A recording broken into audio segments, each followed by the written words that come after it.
What's on, ladies and gentlemen? My name's Ross, I like games, and today we need to talk about the player phase of the Marvel Champions living card game. A lovely article went up on the Fantasy Flight Games website yesterday, and it was all based around the players phase, but they also revealed a bunch of new cards that we've not seen before, or at least we've not seen officially. So I thought it might be nice to have a look at these new cards, and I'll be honest with you, right? They were revealed in an article about the player phase, and it is the most sensible way to have a gander at the cards. Now, we've seen all of the hero cards before, but we're going to use Tony Stark and Iron Man as an example, because the first thing you can do, and there's no order to this, alright? You can do it in whatever order you like.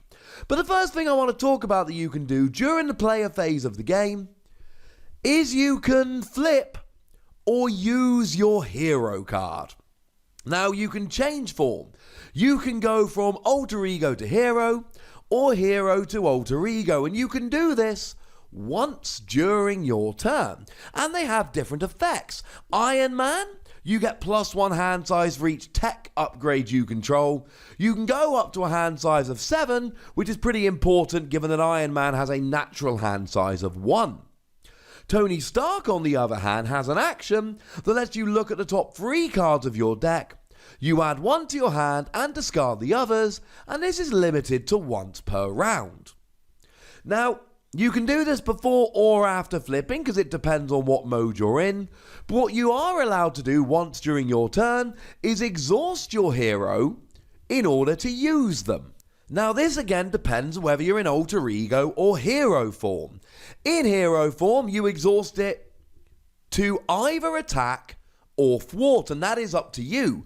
Thwart removes threat on the scheme, which takes the villain further away from winning. Attack attacks to do damage to the villain, and if you knock out the villain, if you take away all the health, you win. And it's your decision as to which one of those you go to. In alter ego mode, you don't get the same choice, unfortunately. You exhaust to recover. So Tony Stark would recover 3 hit points when you exhaust him. So obviously it's very important which mode you're in, so you're going to flip to the appropriate mode. If you're about to be KO'd, you flip to alter ego mode and use recover. Remember, the villain will only attack you if you're in hero mode. If you're in alter ego mode, they will carry on with their scheme. But if you're in hero mode, you can either try attacking them or lowering their scheme by thwarting, but they will be attacking you to try and take you out. That's the real back and forth at the heart of the game. But what you can also do is play cards. Now, there's a handy little graphic here showing swinging web kick, which is an aerial attack, and you deal 8 damage to an enemy. That's quite a lot, to be honest with you. That's pretty beefy. But you've got to pay 3 in order to do this. And the way you pay is by using the resources and by discarding cards from your hand. So in the example here, the card Genius is discarded to give you 2 resources, and Spider Tracer is discarded to give you 1 resource. That adds up to 3 in total, which allows you to pay the cost of swinging web kick. And of course, you've then got the decision because you've only got so many cards in hand. You do refill your hand at the end of your turn, but you've only got so many cards in hand, and every card you discard to pay the resource means you can't pay it for something else. I like this. So what kind of cards might we be using? Well, we've actually been shown a bunch of upgrades for Iron Man.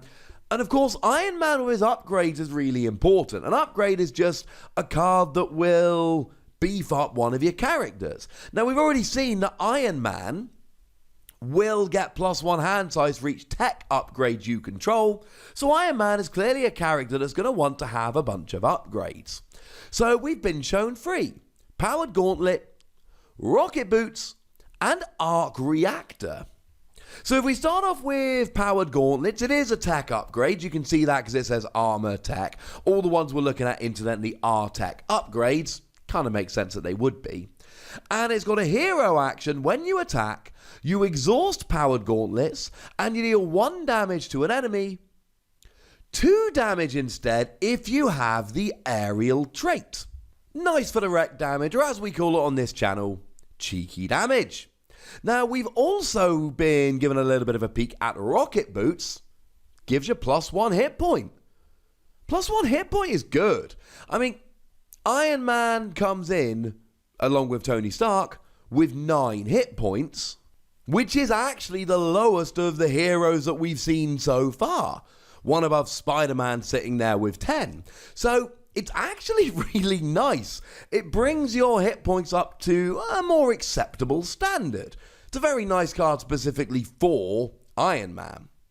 But it's also got a hero action that allows you to exhaust rocket boots and spend a resource to gain the aerial trait until the end of the phase. So clearly there is a combo going on with rocket boots and powered gauntlets here. You gain the aerial trait with rocket boots, and then powered gauntlets does 2 damage to an enemy. And when you add both of these together, you're getting 1 hit point, and okay, you've got to spend a resource, but you're also doing 2 damage to an enemy. But I don't think either of those are as exciting as Arc Reactor. Arc Reactor is one of the most fun cards we've seen so far as I'm concerned. It's got a hero action, whereby you exhaust it to ready Iron Man. Now, here's what's very important. It readies Iron Man, and it is a hero action. Incidentally, the other 2 we've seen also were hero actions. This is very important because it only works for Iron Man, and it should only work for Iron Man. Outside the armor, Tony Stark, why would you get the benefits of the armor? Inside the armor, Iron Man, of course, you're getting the benefits of the armor. But this means you can use it again, which is brilliant. You can fight twice. You can thwart twice. This is wonderful. In every card game that I've played, being able to untap characters, ready characters, etc., being able to use them extra times during your turn always gives a huge advantage because the game is set up in a particular way. The game is set up for you to have X amount of uses of your characters. So if all of a sudden you get X plus 1 use of a character, that's huge. It's absolutely gigantic. So this is a card that I've got my eye on that I think is absolutely wonderful. Now, we've also had a couple of allies revealed, and for me, the allies are amongst the most exciting cards in the game, because they're actual characters that you call in during your turn. Again, you've got to pay the resource cost to bring them in, and you can actually use them, and they're characters from the comics. I love them. They're brilliant. Not seeing too many of them now, but we can see Hawkeye and Black Cat. Now, they actually do have hit points. Hawkeye has 3, Black Cat has 2. And when the hit points are used up, they go away. But they also deal damage to themselves when they're used. Although, incidentally, Black Cat might only have 2 hit points, but she doesn't damage herself when she attacks, like Hawkeye does, although they both do damage themselves when they thwart. Now, Hawkeye, I really like the mechanic on Hawkeye here. He enters play with 4 arrow counters on him, and after a minion enters play, you remove an arrow counter from Hawkeye and deal 2 damage to that minion. Now, when you bear in mind that Powered Gauntlets dealt 2 damage only when you got the aerial trait and you had to use a resource to get that, being able to deal 2 damage to 4 minions, it's really good. The reality is, Hawkeye might not always last that long, but when he does, ooh, that's tasty.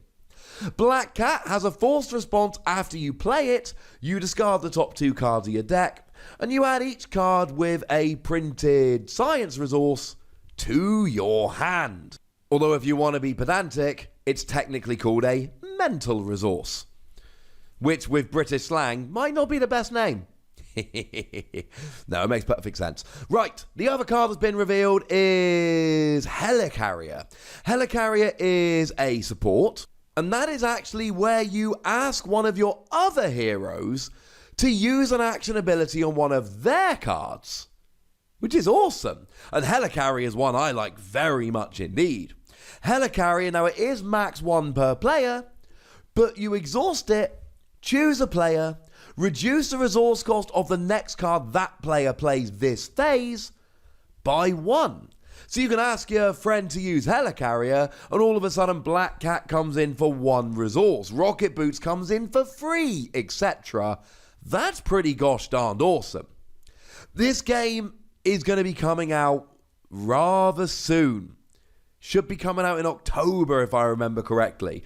I, for one, am rather excited, and I'm going to continue to show you all the new cards that are revealed, all the new things that come along in the game. It's just a week or two until we're going to be getting a preview of Miss Marvel, which excites me quite a bit. For now, ladies and gentlemen, I'd like to know what you think about the cards we've seen in this video. I'd like to know what you think about Marvel Champions as a whole, so let me go in the comment section. Go nuts! Be nice.